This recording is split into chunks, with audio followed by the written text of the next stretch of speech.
सुप्रभात विद्यार्थियों। आज हम भारतीय संविधान की प्रस्तावना के बारे में अध्ययन करेंगे। प्रत्येक देश के संविधान की अपनी एक प्रस्तावना होती है। उस प्रस्तावना के माध्यम से संविधान के उद्देश्यों, संविधान के आदर्शों, संविधान का दिशा का पता चलता है। भारतीय संविधान की भी अपनी एक प्रस्तावना है और इसके बारे में जैसे के.सी. मार्कंडन ने ये कहा था कि भारतीय संविधान की प्रस्तावना हमें संविधान को समझने में मदद करती है। हमें प्रस्तावना के माध्यम से हम संविधान को समझ सकते हैं। प्रस्तावना संविधान का एक दर्पण है। प्रस्तावना संविधान का मार्गदर्शन है। भारतीय संविधान की प्रस्तावना का यदि हम थोड़ा सा इतिहास देखें तो भारतीय संविधान का निर्माण संविधान सभा के द्वारा हुआ। संविधान सभा कैबिनेट मिशन योजना के अंतर्गत 1946 में अस्तित्व में आई थी। कैबिनेट मिशन योजना के अंतर्गत संविधान सभा का जब गठन हुआ, उसकी प्रथम बैठक 9 दिसंबर 1946 को आयोजित की गई। प्रथम बैठक के 3 दिन के बाद 13 दिसंबर 1946 को जवाहरलाल नेहरू जी ने उद्देश्य प्रस्ताव रखा था। उद्देश्य प्रस्ताव 22 जनवरी 1947 को पारित हुआ था। उद्देश्य प्रस्ताव का अधिकांश भाग प्रस्तावना को दर्शाता है। तो भारतीय संविधान की प्रस्तावना पर उद्देश्य प्रस्ताव का बहुत अधिक प्रभाव पड़ा है। भारत की जो संविधान की प्रस्तावना है, वो संविधान की प्रस्तावना को हम कह सकते हैं। इस प्रकार की भारत की प्रस्तावना है।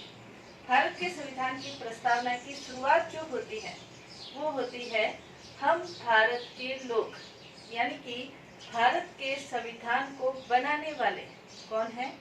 भारत के लोग हैं। भारत के लोगों ने भारत के संविधान का निर्माण किया है। इसका तात्पर्य ये भी है कि भारत के अंतर्गत जो अंतिम शक्ति है, अंतिम जो सत्ता है, वो भारत के लोगों के पास ही है। भारत के लोगों के पास भारत की अंतिम सत्ता है। तो भारत के संविधान की प्रस्तावना की शुरुआत हम भारत के लोग से होती है। इसके अलावा नेक्स्ट जो इसकी लाइन है, उसके अंतर्गत भारतीय संविधान का जो स्वरूप है उसको हम देख सकते हैं। भारतीय संविधान का स्वरूप क्या है? तो भारतीय संविधान का स्वरूप है भारत एक क्या है? संपूर्ण प्रभुत्व संपन्न। भारत संपूर्ण प्रभुत्व संपन्न राज्य है। संपूर्ण प्रभुत्व संपन्न का मतलब ये है कि भारत आंतरिक रूप से और बाह्य रूप से स्वतंत्र है। भारत को बाह्य रूप से किसी भी प्रकार की नीति बनाते हुए, किसी भी प्रकार की संधि करते हुए, समझौता करते हुए, किसी से भी आदेश लेने की, किसी से भी राय करने की आवश्यकता नहीं है। भारत अपने अनुसार हर प्रकार की नीति का, संधि का, समझौते का निर्माण कर सकता है। भारत आंतरिक रूप से स्वतंत्र है। भारत को अपने कानून बनाते हुए आंतरिक नीतियों को लागू करते समय किसी से भी परामर्श करने की, आदेश लेने की आवश्यकता नहीं है। भारत संपूर्ण प्रभुत्व संपन्न है, यानी कि आंतरिक रूप से और बाह्य रूप से स्वतंत्र है। भारत समाजवादी है, धर्मनिरपेक्ष है। समाजवादी और जो धर्मनिरपेक्ष शब्द है, वो समाजवादी और धर्मनिरपेक्ष शब्द 42वें संविधान संशोधन के द्वारा 1976 में 1976 में जोड़े गए। समाजवादी धर्मनिरपेक्ष के अलावा अखंडता शब्द भी जोड़ा गया है। उससे पहले प्रस्तावना की स्थिति यदि हम देखें, कुछ विवादों के अंतर्गत यदि हम देखें, तो प्रस्तावना के अंतर्गत 1960 में एक बेरुबरी संघवाद करके एक विवाद हुआ था, जिसमें सर्वोच्च न्यायालय ने ये कहा था कि संसद संविधान की प्रस्तावना में किसी भी प्रकार का संशोधन नहीं कर सकती, क्योंकि प्रस्तावना संविधान का भाग नहीं है। इसको उलटकर 1973 में केशवानंद भारती बनाम विवाद हुआ था। केशवानंद भारती बनाम केरल राज्य 1973 का विवाद बहुत फेमस है भारतीय संविधान की दृष्टि से। तो उस 1973 के संविधान में ये कहा था कि प्रस्तावना संविधान का भाग है। सर्वोच्च न्यायालय ने स्पष्ट कर दिया था कि प्रस्तावना संविधान का भाग है और संविधान का भाग होने के कारण संसद उसमें संशोधन कर सकती है। लेकिन संसद संविधान के मूल ढांचे में किसी भी प्रकार का कोई परिवर्तन नहीं कर सकती है। और इसी को 1980 में मिनर्वा मिल्स से जो विवाद हुआ था उसके अंतर्गत सर्वोच्च न्यायालय ने ये कहा था कि जो संसद के द्वारा जो प्रस्तावना में संशोधन किए गए हैं वो वैध है और ये संविधान के मूल ढांचे में किसी भी प्रकार का परिवर्तन नहीं करते हैं। तो कहने का तात्पर्य है कि 1976 में 1976 में जब 42वां संविधान संशोधन हुआ था उस समय समाजवादी और धर्मनिरपेक्ष शब्द को जोड़ा गया था। समाजवादी शब्द को जब संविधान बना था उस समय क्यों नहीं जोड़ा गया, तो उसमें संविधान निर्माताओं ने ये कहा था समाजवादी शब्द का तात्पर्य ये होता है कि देश की जो अर्थव्यवस्था है उसके ऊपर पूर्ण रूप से समाज का या राज्य का अधिकार होना, पूर्ण रूप से उसका अधिकार होना।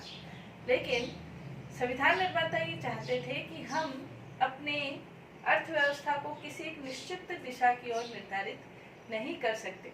लेकिन 1976 में 42वें संविधान संशोधन में यह शब्द जोड़ा गया और तब समाजवादी शब्द को भारत ने अपनी परिस्थितियों के अनुरूप, अपनी आवश्यकताओं के अनुरूप उसे लागू कर लिया। इसलिए समाजवादी शब्द को प्रस्तावना में स्थान दिया गया। इसी प्रकार भारत का जो संविधान है वो एक धर्मनिरपेक्ष संविधान है। धर्मनिरपेक्ष या पंथ निरपेक्ष, यहाँ दोनों शब्दों का अर्थ एक ही है। भारतीय संविधान ये भी 42वें संविधान संशोधन के अंतर्गत जोड़ा गया है। भारत का अपना कोई धर्म नहीं है, किसी भी धर्म को भारत राष्ट्र धर्म घोषित नहीं करता है। इसके अलावा धर्मनिरपेक्ष शब्द का तात्पर्य सर्वधर्म समभाव और सर्वधर्म सद्भाव के रूप में धर्मनिरपेक्षता के आदर्श को भारत अपनाता है। भारत किसी भी धर्म के विकास में योगदान नहीं देता और न ही किसी भी धर्म के पतन में योगदान देता है। भारत धर्म के संदर्भ में सभी नागरिकों के साथ समान व्यवहार करता है, धर्म के आधार पर कोई भेदभाव नहीं करता है। इसलिए भारतीय संविधान का जो स्वरूप है वो धर्मनिरपेक्ष स्वरूप हम कह सकते हैं। नेक्स्ट इसका स्वरूप हम देखें भारतीय संविधान का, तो भारत लोकतंत्र है। लोकतंत्रात्मक शासन व्यवस्था को भारत में ग्रहण किया गया है। भारत लोकतंत्र है, ये हमें कैसे पता चलता है, तो भारतीय संविधान की प्रस्तावना के माध्यम से हम कह सकते हैं कि भारत में लोकतंत्रात्मक शासन प्रणाली को ग्रहण किया गया है। लोकतंत्रात्मक शासन प्रणाली दो तरह की होती है, एक है प्रत्यक्ष लोकतंत्र और एक है अप्रत्यक्ष लोकतंत्र। प्रत्यक्ष लोकतंत्र के अंतर्गत जनता शासन कार्यों में प्रत्यक्ष रूप से भाग लेती है। अप्रत्यक्ष लोकतंत्र के अंतर्गत जनता अपने प्रतिनिधियों का चुनाव करते हैं और प्रतिनिधि शासन कार्य को संचालित करते हैं। भारत के अंतर्गत अप्रत्यक्ष लोकतंत्र या प्रतिनिधियात्मक लोकतंत्र को अपनाया गया है, यानी कि भारत का जो शासन है वो लोकतांत्रिक शासन है। तो भारतीय शासन का स्वरूप लोकतांत्रिक स्वरूप कहलाता है। फिर हम इससे कह सकते हैं कि भारत का जो संविधान है वो गणतांत्रिक या गणराज्य है। गणराज्य का मतलब ये होता है कि शासन का जो सर्वोच्च प्रमुख है वो जनता के द्वारा निर्वाचित होना चाहिए। इंग्लैंड के शासन को हम गणतांत्रिक संविधान या गणराज्य नहीं कहेंगे, क्योंकि वहाँ शासन का जो सर्वोच्च प्रमुख है, सम्राट या सम्राज्ञी, वो वंशानुगत आधार पर अपना पद प्राप्त करते हैं। लेकिन भारत के अंतर्गत जो शासन का सर्वोच्च प्रमुख है, राष्ट्रपति, वो जनता के माध्यम से अप्रत्यक्ष रूप से चुना जाता है। इसलिए भारत को हम गणराज्य लोकतंत्र के साथ गणराज्य भी कह सकते हैं। लोकतंत्र डेमोक्रेटिक, गणराज्य रिपब्लिक, तो दोनों में अंतर है जब शासन का सर्वोच्च प्रमुख जनता के द्वारा चुना जाता है। तो ये जो व्यवस्थाएं हैं वो भारतीय राज्य के स्वरूप को निर्धारित करती हैं। इसके अलावा प्रस्तावना में हम देखें तो प्रस्तावना के उद्देश्य क्या है वो आगे की लाइनों में हमें देखने को मिलते हैं। तो भारत का जो संविधान है वो अपने नागरिकों को न्याय प्रदान करता है। किस प्रकार का न्याय प्रदान करता है? भारत का संविधान अपने नागरिकों को सामाजिक, आर्थिक और राजनीतिक न्याय प्रदान करता है। सामाजिक न्याय का मतलब यह है कि भारत का संविधान अपने नागरिकों के साथ सामाजिक आधार पर किसी भी प्रकार का कोई भेदभाव नहीं करता है। जाति के आधार पर, धर्म के आधार पर, वंश के आधार पर, लिंग के आधार पर किसी भी प्रकार का भेदभाव नहीं करता है। सामाजिक रूप से न्याय प्रदान करने की कोशिश की गई है और सामाजिक रूप से न्याय प्रदान करते हुए वास्तविक रूप से उस न्याय को हम प्राप्त करें, उसके लिए संविधान के अंतर्गत जो सामाजिक न्याय वास्तव में लोगों को प्राप्त हो, उसकी प्राप्ति के लिए जो अनुसूचित जाति है, अनुसूचित जनजाति है, उनके लिए विशेष व्यवस्थाएं भी की गई हैं, ताकि सामाजिक जो न्याय है वो सिर्फ कागजों में या भारत की प्रस्तावना में ही बनकर नहीं रह जाए, बल्कि वास्तविक रूप से नागरिकों को प्राप्त हो। सामाजिक न्याय, आर्थिक न्याय। आर्थिक न्याय प्रदान करने के लिए ये कोशिश की गई है कि प्रत्येक व्यक्ति को उसकी मूलभूत आवश्यकताओं की पूर्ति हो जाए। रोटी, कपड़ा, मकान, शिक्षा और स्वास्थ्य जो व्यक्ति की मूलभूत आवश्यकताएं हैं वो प्रत्येक व्यक्ति को प्राप्त हो। तो आर्थिक न्याय की प्राप्ति के लिए भारत के नीति निर्देशक सिद्धांतों में स्थान दिया गया है, क्योंकि संविधान निर्माताएं भारत के आर्थिक जो संसाधन है, क्योंकि भारत सदियों की गुलामी के बाद आजाद हुआ था, इसलिए भारत में जो आर्थिक संसाधन है वो संविधान निर्माता जानते थे कि कितने हैं, इसलिए आर्थिक न्याय की प्राप्ति के अधिकतर अनुच्छेद नीति निर्देशक सिद्धांतों के अंतर्गत दिए गए हैं। राजनीतिक न्याय प्रदान करने की कोशिश की गई है। राजनीतिक न्याय प्रदान करने के लिए दो चीजें बताई गई हैं। एक है संविधान के अंतर्गत प्रजातंत्र को, लोकतंत्र को ग्रहण किया गया है, वो हम पढ़ चुके हैं। लोकतंत्र का मतलब जनता का, जनता के लिए, जनता द्वारा शासन। लोकतंत्र को अपनाया गया है। साथ ही वयस्क मताधिकार प्रणाली को भी अपनाया गया है। प्रत्येक व्यक्ति एक निश्चित आयु सीमा प्राप्त करने के बाद मताधिकार के योग्य हो जाते हैं, बिना किसी भेदभाव के ये प्रदान किया गया है। इसी प्रकार राजनीतिक रूप से किसी भी पद के लिए अगर व्यक्ति योग्य है तो किसी भी पद को प्राप्त करने के लिए उसके साथ किसी भी प्रकार का कोई भेदभाव नहीं किया गया है। ये राजनीतिक न्याय प्रदान करने की कोशिश की गई है।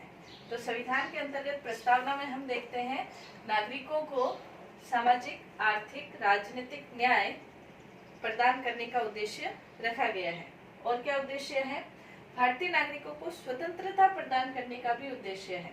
कौन सी स्वतंत्रता? विचार और अभिव्यक्ति की स्वतंत्रता। विचार अभिव्यक्ति की स्वतंत्रता का उल्लेख जहां भारतीय प्रस्तावना में किया गया है, इसको कार्य रूप में परिणत करने के लिए मौलिक अधिकारों में भी विचार अभिव्यक्ति की स्वतंत्रता प्रदान करने की कोशिश की गई है। विचार अभिव्यक्ति की स्वतंत्रता मौलिक अधिकारों के अनुच्छेद 19 के अंतर्गत प्रदान की गई है। तो विचार अभिव्यक्ति की स्वतंत्रता के साथ विश्वास, धर्म और उपासना की स्वतंत्रता प्रदान करने का उद्देश्य रखा गया है। प्रत्येक व्यक्ति को जो विश्वास है, जो उसकी अंतरात्मा स्वीकार करती है, उस धर्म को वो मान सकता है, उस धर्म के अनुसार आचरण कर सकता है और उस धर्म की उपासना कर सकता है। इस उद्देश्य को कार्य रूप में परिणत करने के लिए भारतीय संविधान के अंतर्गत मौलिक अधिकारों में धार्मिक स्वतंत्रता का अधिकार अनुच्छेद 25 से 28 तक दिया गया है, जिसमें प्रत्येक व्यक्ति अपनी अंतरात्मा के अनुसार, अपने अंतःकरण के अनुसार किसी भी धर्म को मान सकता है, प्रचार कर सकता है और उसके विकास में योगदान दे सकता है। तो धर्म, उपासना, विश्वास की स्वतंत्रता प्रदान करने की उद्देश्य रखा गया है।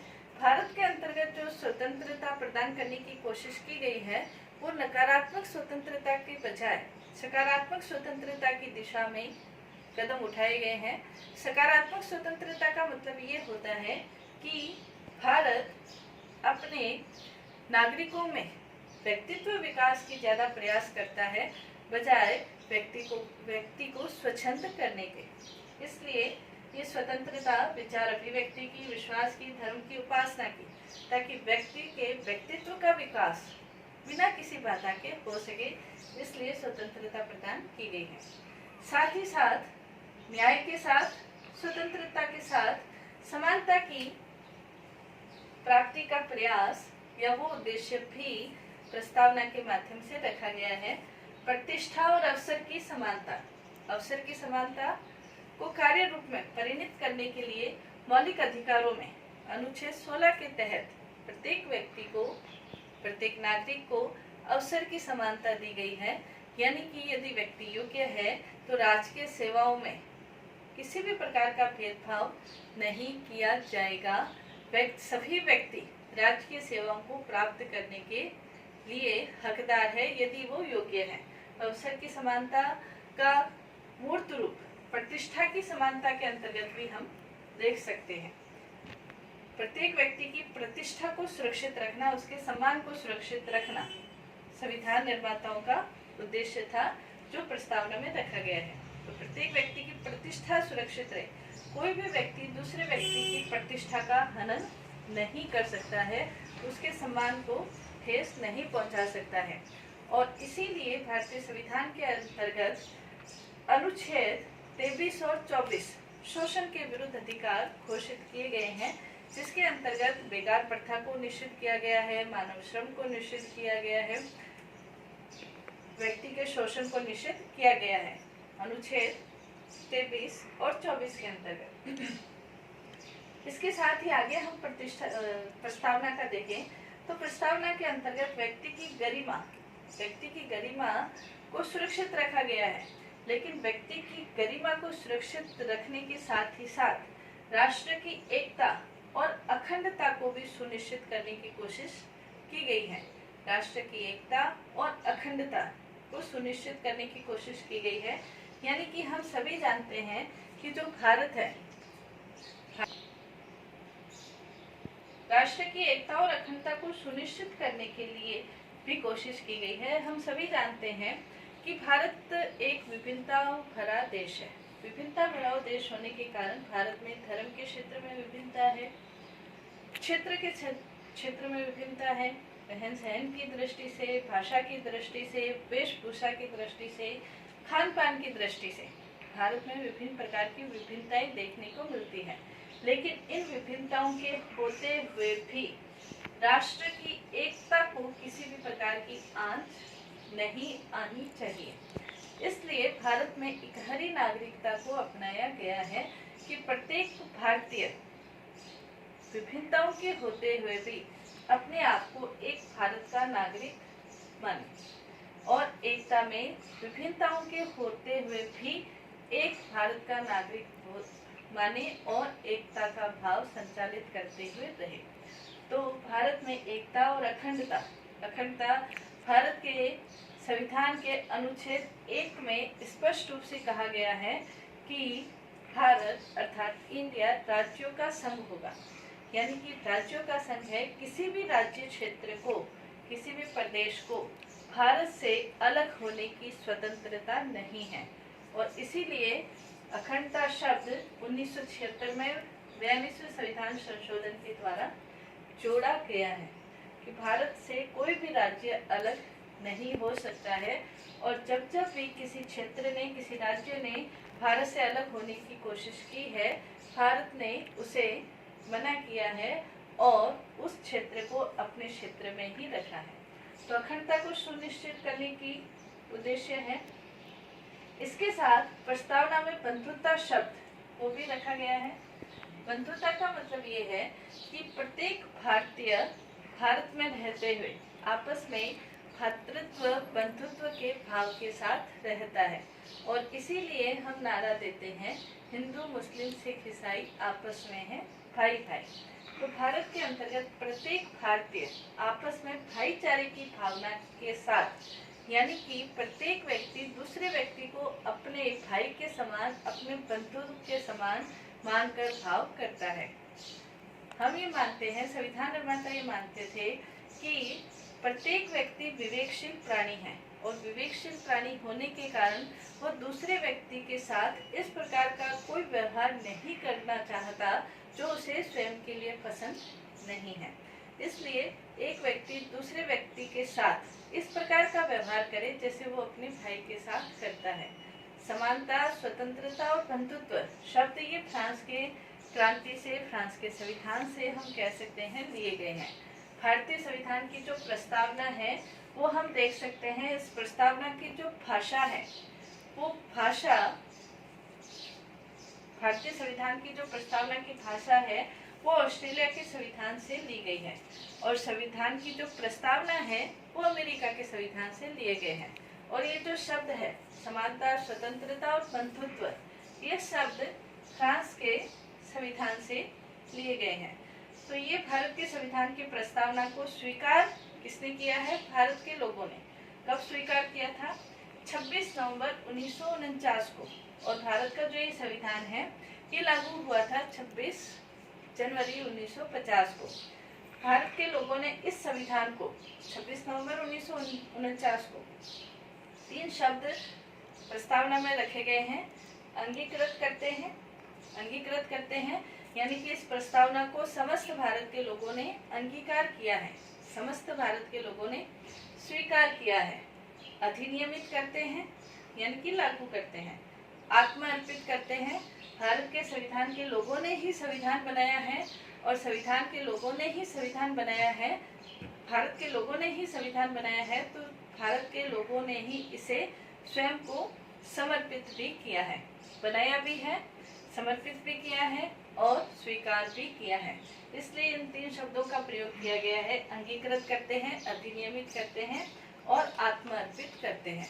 भारत के संविधान की प्रस्तावना के विषय में यदि हम देखें तो N.A. पालकीवाला ने संविधान की प्रस्तावना के बारे में कहा है कि भारत की जो संविधान की प्रस्तावना है उससे हम पूरे संविधान का परिचय प्राप्त कर सकते हैं, यानी कि इसे संविधान का परिचय पत्र कहा है। किसने? N.K. पालकीवाला ने। इसी प्रकार अल्लादी कृष्ण स्वामी अय्यर है, उन्होंने ये कहा है कि भारत की जो संविधान की प्रस्तावना है ये हमारे दीर्घकालीन सपनों का विचार है। भारत के संविधान किस दिशा में निर्धारित होगा ये अल्लादी कृष्ण स्वामी ने ये कहा है। इसी प्रकार दुर्गादास भार्गव ने ठाकुरदास भार्गव ने इसे संविधान की आत्मा कहा है कि ये संविधान की आत्मा है। इसी प्रकार न्यायाधीश सुब्बा राव ने ये कहा है कि प्रस्तावना संविधान के आदर्शों और आकांक्षाओं को बताती है। प्रस्तावना भारत के संविधान के आदर्शों को और आकांक्षाओं को बताती है कि भारत का जो आदर्श है वो क्या है। तो हम देख सकते हैं कि भारत के संविधान की जो प्रस्तावना है, प्रस्तावना के माध्यम से हम संविधान का जहां परिचय प्राप्त करते हैं वहीं हमें भारत के संविधान का स्वरूप भी पता चलता है और भारत के राज्य की जो दिशा है वो भी हमें पता चलती है। तो संविधान की प्रस्तावना संविधान में एक महत्वपूर्ण स्थान रखती है।